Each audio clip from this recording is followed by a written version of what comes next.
ಈ ನಡುವೆ ಮಧ್ಯಪ್ರಾಚ್ಯದ ಯುದ್ಧ ಪೀಡಿತ ಪ್ರದೇಶಗಳಿಂದ ಭಾರತೀಯರು ತಂಡೋಪತಂಡವಾಗಿ ತಾಯ್ನಾಡಿಗೆ ವಾಪಸ್ ಬರ್ತಾ ಇದ್ದಾರೆ.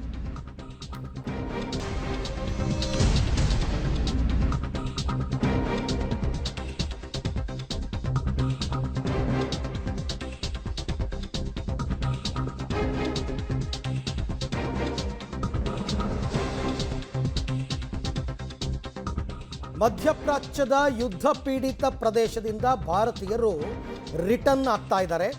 ಕಳೆದೊಂದು ವಾರದಲ್ಲಿ 280 ವಿಮಾನಗಳಲ್ಲಿ 52,000 ಜನ ವಾಪಸ್ಸಾಗಿದ್ದಾರೆ ಭಾರತೀಯರು.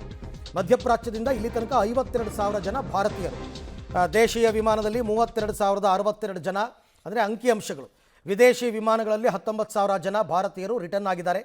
ಇಂಡಿಗೋ 16,300, ಸ್ಪೈಸ್ ಜೆಟ್ 6,597, ಆಕಾಶ 1039, ಏರ್ ಇಂಡಿಯಾ ವಿಮಾನದಲ್ಲಿ 2,706 ಜನ. ಕೆಲವರು ಅಲ್ಲೇ ವಾಸ ಮಾಡ್ತಾ ಇದ್ದಂಥವರು ಕೂಡ ತಾಯ್ನಾಡಿಗೆ ವಾಪಸ್ಸಾಗಿದ್ದಾರೆ. ಇನ್ನು ಕೆಲವರು ಪ್ರವಾಸದ ಉದ್ದೇಶದಿಂದ ಹೋಗಿದ್ದಂಥವರು, ಬೇರೆ ಬೇರೆ ದೇಶಗಳಿಗೆ ಹೋಗಬೇಕಾದವರು ಅಲ್ಲೇ ಸಿಕ್ಕಾಕೊಂಡಿದ್ದರು. ಅವರೆಲ್ಲರೂ ಕೂಡ ಒಟ್ಟು 52,000 ಜನ ಭಾರತೀಯರು ಈ ಯುದ್ಧದಿಂದಾಗಿ ವಾಪಸ್ ಬಂದಿದ್ದಾರೆ.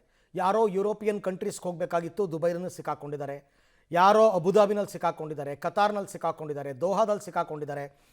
ಅವರೆಲ್ಲರೂ ಕೂಡ ಈಗ 52,000 ಜನ ಭಾರತೀಯರು ಈಗ ತಾಯ್ನಾಡಿಗೆ ಮರಳಿದ್ದಾರೆ. ಯುದ್ಧದಿಂದಾಗಿ ಸೇಫಾಗಿ ಮರಳಿದ್ದಾರೆ. ಕೆಲವರನ್ನೆಲ್ಲ ಅವ್ರನ್ನೇ ಕರ್ಕೊಂಡು ಬರೋ ಪ್ರಯತ್ನಗಳನ್ನು ಕೂಡ ಮಾಡಲಾಗಿತ್ತು.